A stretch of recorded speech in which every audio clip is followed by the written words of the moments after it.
আসসালামু আলাইকুম প্রিয় দর্শক, অন্য মঞ্চের আলাপচারিতায় আপনাদের সকলকে আমন্ত্রণ জানাচ্ছি।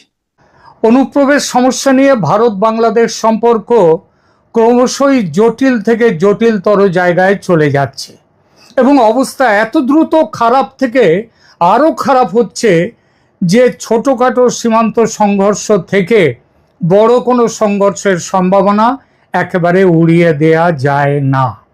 এর কারণ খুব পরিষ্কার।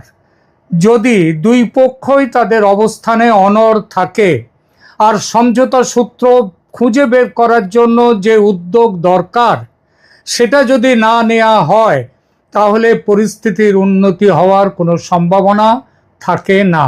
ফলত অনুপ্রবেশ সমস্যা যে জায়গায় এসে পৌঁছেছে এবং আগামীতে যেখানে পৌঁছে যাবার সম্ভাবনা দেখা যাচ্ছে, তাতে সীমান্ত সংঘর্ষ যদি বড় আকার ধারণ করে, সেটা পরিস্থিতির কোনো অস্বাভাবিক নয়, স্বাভাবিক পরিণাম। সেদিকেই চলেছে যা অবস্থা সেটা। ভারতে অবৈধভাবে বাংলাদেশি মুসলিমরা এসে রয়েছে, তাদের চিহ্নিত করে দেশ থেকে বহিষ্কার করে বাংলাদেশে ফেরত পাঠানো হবে। এটা ভারতের বর্তমানের ঘোষিত অবস্থান।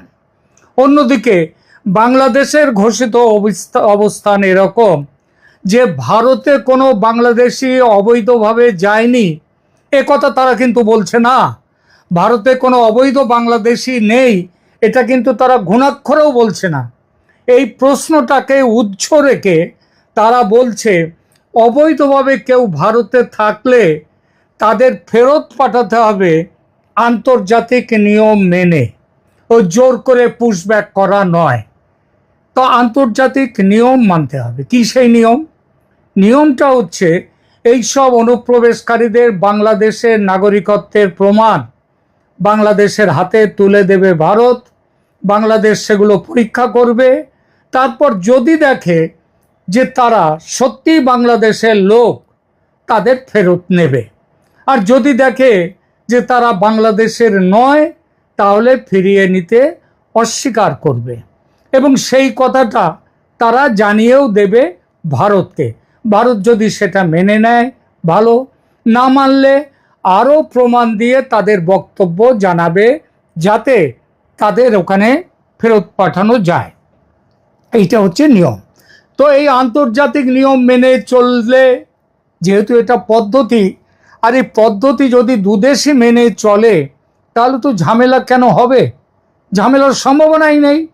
অবশ্য তারপরেও যে ছোটোখাটো কিছু জটিলতা থাকবে না তা নয়, তবে সেগুলো মোট সমস্যার একটা সামান্য ভগ্নাংশ হতে পারে।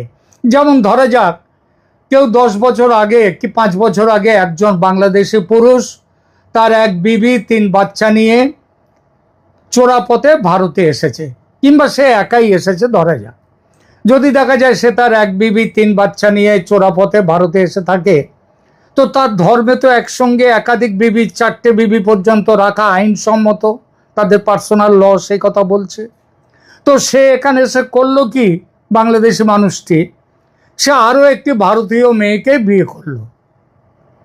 তার মানে তার 2টো বিবি হলো, তার আইনে, তাদের পার্সোনাল আইনে এটা চলবে। এইবার সেই ভারতীয় বিবির আবার 2-4টে বাচ্চা এখানে হয়ে গেল। প্রশ্ন হচ্ছে, পুশব্যাকের মধ্যে কি ভারতীয় বউ আর তার বাচ্চারা পড়বে? এই প্রশ্নেরও উত্তর আছে এবং আইনগত উত্তরই আছে। তবে সেটা এই প্রতিবেদনে বলার বিষয় নয়। সেটা নিয়ে প্রয়োজনে আর একটা ভিডিও পরে করা যাবে, যেখানে পুশব্যাক বিষয়ে ক্রিটিক্যাল কিছু বাস্তব সমস্যা নিয়ে আলোচনা করা যেতে পারে। আমি করব। দর্শকদের পক্ষ থেকে সেরকম কোনো জিজ্ঞাসা থাকলে, যেমন এই একটা প্রবলেমের কথা এক্ষুনি বললাম, সে বাংলাদেশের একটি বউ হয়তো বাংলাদেশে রয়েছে আর তাকে নিয়ে এসছে, সেটা বড় প্রশ্ন নয়। সে এখানে সে আরেকটি বিয়ে করলো, বিয়ে করবার পর তাদের বাচ্চা হলো। এখানে যাকে বিয়ে করলো সে এদেশের মানুষ, তাহলে সেই এদেশি বউকে এবং তাদের বাচ্চাকে কি করা যাবে? এসবগুলো একটা ক্রিটিক্যাল সমস্যার ব্যাপার। তো এইরকম কারোর যদি কোনো জিজ্ঞাসা থাকলে বলবেন। আমার ইচ্ছা রয়েছে পরে এই ধরনের বিষয় নিয়ে আর একটি এপিসোড আমি করব। যে কথা বলছিলাম, এরকম ক্রিটিক্যাল কেস থাকতেই পারে, তবে তার সংখ্যা কম। সেসব কেস আলাদা করে দেখা যেতেই পারে, কিন্তু জেনারেল কেসগুলো তো জেনারেল নিয়মে মেটানো যায়। ওই আন্তর্জাতিক নিয়ম, ভারত তাদের কাগজপত্র তুলে দেবে বাংলাদেশের হাতে, বাংলাদেশ সেগুলো বিচার করে পজিটিভ কি নেগেটিভ একটা কিছু বলবে। পজিটিভ বললে তাদের ফেরত চলে যাওয়া, নেগেটিভ যদি ভারত বাংলাদেশ রাজি না হয় তখন ভারত আবার আরও প্রমাণ সাপেক্ষে প্রমাণ দেওয়ার চেষ্টা করবে। এটা আলোচনার ব্যাপার। তো এইভাবে তো মেটানো যায় সমস্যা। সমস্যা তাহলে তৈরি হচ্ছে কেন? সমস্যা থেকে যাচ্ছে কেন? থেকে যাচ্ছে এজন্যেই যে বাংলাদেশ সরকার এবং তার সীমান্ত রক্ষীরা খুব ভালোভাবেই জানে যে ভারত যাদের ফেরত পাঠাচ্ছে তাদের মধ্যে দু একটা ভুল ভ্রান্তি থাকতেই পারে, সেটা স্বাভাবিক, কিন্তু সাধারণভাবে ফেরত যাদের পাঠানো হচ্ছে তারা মূলত বাংলাদেশি এবং ভারতে তারা অবৈধভাবে ছিল।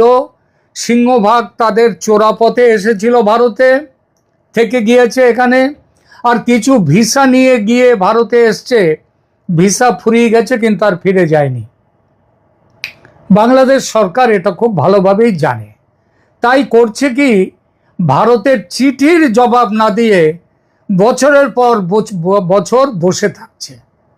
যখন আইনি পথে ফেরত পাঠানো সম্ভব হয়নি তখন ভারত কি করলো? ভারত পুশব্যাকের পথ ধরল। তবে এটাও যে একতরফা পুশব্যাক করছে তা কিন্তু নয়। ভারতের সাম্প্রতিকতম নির্দেশ যেটা, সেটা সেই অনুযায়ী কাজ করছে পশ্চিমবঙ্গ সরকার, সেটা হলো যাদের ফেরত পাঠানো হবে তাদের কাগজপত্র তুলে দেওয়া হচ্ছে বিএসএফের হাতে। বিএসএফ সেগুলো বাংলাদেশের সীমান্তরক্ষী বাহিনী বিজিবি তাদের হাতে তুলে দিচ্ছে। তারা কাগজপত্র পরীক্ষা করে যদি বলে যে হ্যাঁ এরা বাংলাদেশের লোক, এদেরকে ফেরত দিন, আমরা নিচ্ছি, তখন তাদের নেওয়া হবে। কিন্তু মুশকিলটা হচ্ছে যে এই বিজিবিও সাথে সাথে সেটা বলছে না, কারণ তাদের সরকার তো আবার টিপে দিয়েছে যে ভারতে মুসলমানদের ওপর অত্যাচার নিয়ে যতই চেঁচানো হোক না কেন, ভারতে মুসলমানদের ওপরে অত্যাচার হচ্ছে না, তারা ভালোভাবেই বেঁচে রয়েছে ভারতের মানুষের মতনই। আর তারা রোহিঙ্গাদের ফেরত নিয়েছিল মিয়ানমার থেকে, কারণ আরাকান সেনারা তাদের ওপরে মুসলমানদের ওপরে, রোহিঙ্গা মুসলমানদের ওপরে অত্যাচার করছিল, সেই জন্য তাদেরকে ফেরত নিয়েছিল বাংলাদেশ। কিন্তু ভারতে তো অত্যাচার হচ্ছে না, ভালোই রয়েছে এখানে মুসলমানরা। যারা এখানে রয়েছে বাংলাদেশি, তারাও আর ভারতে যেতে চায় না, তাদের বেশিরভাগ এখন চাপে পড়ে যাওয়ার কথা ভাবছে। তার আগে তো তারা ভাবতই না। আমার বেশ মনে পড়ে, বেশ কিছুদিন আগে, বছর দুয়েক আগে, 2-3 বছর আগে, একটা ট্রেন ধরে আমি হাওড়া থেকে মুম্বাই আসছি, ট্রেনে আসছি। সেই ট্রেনে সেখানে বাংলাদেশের বেশ কিছু পরিবার, পুরো ট্রেন ভর্তি। তারা নিজেদের মধ্যে, একজনকে আমি জিজ্ঞেস করলাম যে কোথায় বাড়ি, বললে আমাদের বাড়ি সাতক্ষীরে। তাই আমি বললাম সাতক্ষীরে বাড়ি, তাহলে আমার বাড়িতে আমাদের গ্রামে আর লোকজন কেউ থাকলো না, সব ইন্ডিয়ায় চলে আসতেছে। এই হচ্ছে কথা। তো এখন তাদেরকে ফেরত চলে যাচ্ছে। তারা তো ভারতে প্রেম করতে আসেনি, তাদের নিজেদের বাঁচার স্বার্থে এসেছিল, আর এখানে এসেও দেখেছে যে তারা কাজ পাচ্ছে, খাবার পাচ্ছে। তো ভারতের পররাষ্ট্র দপ্তরের মুখপাত্র গতকাল এ সম্পর্কে স্পষ্টভাবে বলেছেন, ভারত কিন্তু নির্দিষ্ট আইনি পথেই ফেরত পাঠাতে চায় অবৈধদের। কাগজপত্র তারা তুলে দিয়েছে বাংলাদেশের হাতে, কিন্তু বাংলাদেশ জবাব দিচ্ছে না। কি বলছেন আমাদের পররাষ্ট্র দপ্তরের মুখপাত্র জয়সওয়াল, মিস্টার জয়সওয়াল, একটু শুনে নিন। The second question was regarding Bangladesh. Now, in Bangladesh, as I have told you before also, that all foreign nationals in India, if they are here illegally, including from Bangladesh, we have laws to deal with them and they'll be accordingly dealt with. As far as deportation of these people is concerned, there is a bilateral mechanism in place, and once we refer these cases to the Bangladeshi side for them to verify the nationality of these people, and once it is verified, then we take forward the deportation process. We have several or many of these requests which are still pending with the Bangladeshi side, and we hope and expect that they'll be expedited as soon as possible, so that the deportation of people who are illegally staying in India can be taken forward. তো এইবার বন্ধু, ভারত তাহলে এই অবস্থায় কি করবে? সুতরাং এরপরে ভারত বাধ্য হয়ে জোর করে পুশব্যাক নীতি নিয়েছে। কিন্তু ভারত সরকারের হস্তক্ষেপ ছাড়াই, অর্থাৎ আমাদের পুলিশ মিলিটারি গিয়ে কাউকে ধরছে না, তার আগেই একটা বড় সংখ্যক বাংলাদেশি থানা, police, detention camp, holding centre এসবের ভয়ে নিজেদের উদ্যোগে দেশে পালিয়ে যাওয়ার সিদ্ধান্ত নিয়েছে ও নিচ্ছে। আর তারা যেমন গোপনে চোরাপথে ভারতে ঢুকেছিল, তেমনই গোপনে চোরাপথে আবার ভারত থেকে চলে যাচ্ছে, ভারত সীমান্ত পেরোচ্ছে। কিন্তু বাংলাদেশ যে সিদ্ধান্ত নিয়েছে তাদের ঘরে ফিরতে দেবে না। সুতরাং বাংলাদেশ কি করছে? তারা সীমান্তে নিজেদের পারে অতিমাত্রায় সজাগ হয়েছে। কয়েকদিন আগে আমি বেশ কয়েকটা ভিডিও করেছি এই ব্যাপারে, আরও করব, কারণ সমস্যাটা খুব ভয়ঙ্কর। সেখানে বলেছি বাংলাদেশের বিজিবি এবং বাংলাদেশ সরকারের পক্ষ থেকে মাইক নিয়ে এই সীমান্তবর্তী শহর গ্রামগুলো সেই সমস্ত জায়গায় ঘোষণা করা হচ্ছে যে গ্রামে নতুন লোক দেখলে, যারা ফিরে আসছে তাদের দেখলে যেন তাদেরকে এখানে না ঢুকতে দেয়। সুতরাং কি করছে তারা বিজেপিকে খবর দিচ্ছে, বিজেপি আসছে। বিজেপি এসে তাদের করছে একা যে বিজেপি সজাগ তা নয়, তাদের সঙ্গে যোগ দিয়েছে ওই সীমান্ত এলাকার বাসিন্দারা। তারা রাত জেগে পাহারা দিচ্ছে। নোম্যান্স ল্যান্ডে যারা ধরা পড়ছে তাদের সেখানে ফেলে রাখছে, আর যারা নোম্যান্স ল্যান্ড পেরিয়ে দেশের ভেতরে ঢুকে পড়েছে তাদেরও ধরে বেঁধে ফেরত নিয়ে এসে আবার ফেলছে ওই নোম্যান্স ল্যান্ডে। আমি এটা মিথ্যে কথা বলছি না। একটা ভিডিও দেখুন, আমাদের ইন্ডিয়ার ভিডিও নয়, বাংলাদেশের ভিডিও, বিজিবির নিজের তৈরি ভিডিও, একটু দেখুন।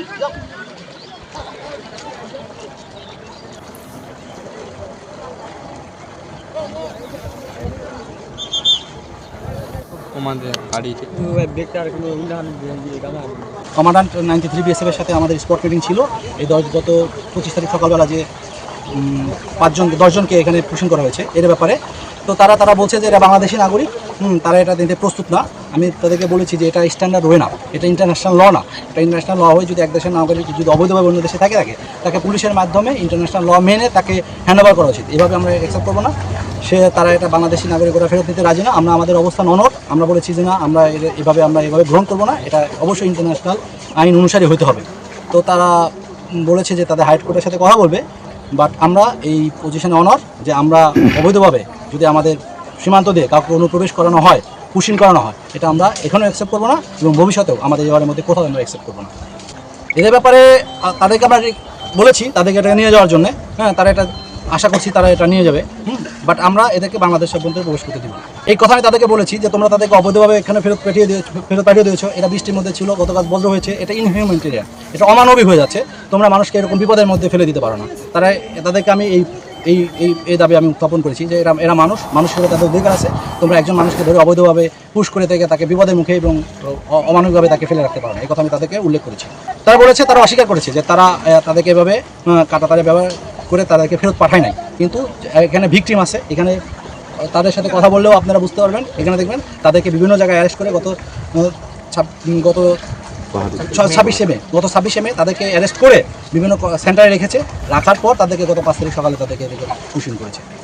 সো তারা এটা অস্বীকার করেছে, বাট আমি তাদেরকে ফোর্সফুলি বলেছি যে না, তোমরা এইভাবে ইনহিউম্যান মানুষের অধিকারকে তোমরা এইভাবে মানুষকে মৃত্যুর মুখে তোমরা ঠেলে দিতে পারো না, এটা তোমরা হতে পারো না। তার জায়গা আমাদের শক্তির জায়গা। এটা খালি আজ এই সময় না, অতীতেও সর্বদা আমাদের দিনে রাতে বৃষ্টি ঝড়ের মধ্যে এরা আমাদের সব সময় আমাদের সাথে আছে। আমাদের এটা শক্তি জায়গা। আমরা মনে করি এই বাংলাদেশ আমাদের জনগণ, আমরা জনগণের বাহিনী, জনগণ আমাদের সাথে আছে সর্বদা, সবার সময়, সর্বপ্রকার সাহায্য সহযোগিতা আমাদের সাথে আছে এবং আমাদের সাহায্য সহযোগিতা করছে। আমি খুবই গ্রেটফুল, জনগণের সাথে অসংখ্য গ্রেটফুল। বর্ডার গার্ড বাংলাদেশের ওই অফিসার যিনি কথা বলছেন ভিডিওতে, একবারও কিন্তু বললেন না যে এই লোকগুলো তাদের দেশের লোক নয়, এরা ভারতের লোক, ভারত জোর করে তাদের নিজেদের দেশের মুসলমানদের বাংলাদেশে পাঠাচ্ছে, এ কথা কিন্তু বললেন না তিনি বললেন কি, যে এরা তাদের মূল আপত্তি ফেরতের পদ্ধতি নিয়ে, লোক তাদের, এটা তারা কিন্তু মুখে স্বীকার না করলেও মনে মনে স্বীকার করে নিচ্ছে। কিন্তু আপত্তিটা হলো ফেরতের পদ্ধতি নিয়ে, অর্থাৎ আমাদের লোক আমরা নিতে পারি, কিন্তু সেটা এইভাবে জোর করে পাঠাবে, এটা আমরা সহ্য করতে পারবো না, এটা আমরা গ্রহণ করব না। এটা আন্তর্জাতিক আইনসম্মত পদ্ধতি নয়, তাই তারা ফেরত নিতে পারবেন না। পদ্ধতিটা আগেই বলেছি, পদ্ধতি মেনে মেনে ভারত চিঠি দিলে চিঠির জবাব দেবে না, বছরের পর বছর ফেলে রাখবে। পদ্ধতি মেনে বিএসএফ বিজিবির হাতে কাগজপত্র তুলে দেবে, তারা তার জবাব দেবে না, আটকে রেখে দেবে। আবার তারা বলবে ভারত নিয়ম কানুন মানছে না। তোমরা কি নিয়ম কানুন মানছো? চিঠি জবাব দিচ্ছ না কেন? আবার দেখুন, আবার কত বড় বড় কথা, অমানবিক ব্যবহার করছে ভারত, ইনহিউম্যান। তাদের পাল্টা প্রশ্ন করা যায়, ভারতের ব্যবহার না হয় বেআইনি, অমানবিক, ইনহিউম্যান, কিন্তু তোমরা তো ভালো করেই জানো ভারত যাদের পুশব্যাক করছে তারা তোমাদের দেশের লোক, বাংলাদেশের নিজের মানুষ। তা নিজের দেশের মানুষের ওপর তোমরা নিজের দেশের মানুষের ওপর তোমরা অমানবিক হচ্ছ কি করে, হও কি করে? বর্ডার গার্ডস বাংলাদেশের অফিসারটি বলছেন বাংলাদেশ ওদের দায়িত্ব নেবে না। তা দায়িত্ব যদি না নেয় তাহলে একেবারে লিখে নিতে পারেন মহাশয় যে ভারতও ওদের আর ফিরিয়ে নেবে না। ভারত স্পষ্ট বলবে ওরা স্বেচ্ছায় চলে গেছে, দেশ ছেড়ে, ভারত ছেড়ে নিজের দেশে স্বেচ্ছায় গেছে, ভারতের কোনো ভূমিকা নেই। সুতরাং ওরা সীমান্তের নোম্যান্স ল্যান্ডে বাঁচলো কি মরলো তাতে ভারতের কিচ্ছু আসে যায় না, কারণ ওরা ভারতের লোক নয়। ওরা যে দেশের লোক তারা বুঝুক ওদের নিয়ে কি করবে, কি হবে। তাহলে বিজিবির অফিসারটি একবার বললেন ওই লোকগুলোকে জিজ্ঞেস করে দেখুন, ওরা বলবে 26শে মে ওদের ধরেছিল ভারতের পুলিশ, ক্যাম্পে রেখেছিল, তারপর রাতের বেলায় তার কাটার এপারে ফেলে দিয়েছে। হতেও পারে সেটা, কিন্তু প্রশ্নটা হলো ওই লোকগুলোকে এসব কথা কে জিজ্ঞেস করবে? কে জানতে চাইবে এসব কথা? ভারত কথাই বলবে না আর ওদের সঙ্গে। তোমাদের পাঁঠা তোমরা ঘাড়ে কাটবে না লেজে কাটবে, সিদ্ধান্ত তোমাদের। অর্থাৎ ব্যাপারটা দাঁড়াচ্ছে কি, দুই দেশের উচ্চতম রাজনৈতিক নেতৃত্ব যদি এই সমস্যা নিয়ে আলোচনায় না বসেন, যদি সমাধান না করেন, তাহলে কিন্তু এভাবেই চলতে থাকবে। মনে রাখবেন 4000 কিলোমিটারেরও বেশি সীমান্ত ভারতে, পশ্চিমবঙ্গের সাথে বাংলাদেশে। কত জায়গায় পাহারা দেবে বিজিবি? একবার সীমানার ওপারে ফেলে দিতে পারলেই সমস্যা থেকে মুক্তি। বিএসএফ সেটা ক্রমশই আরো যে তেড়ে ফুঁড়ে করবে লিখে নিতে পারে বাংলাদেশ।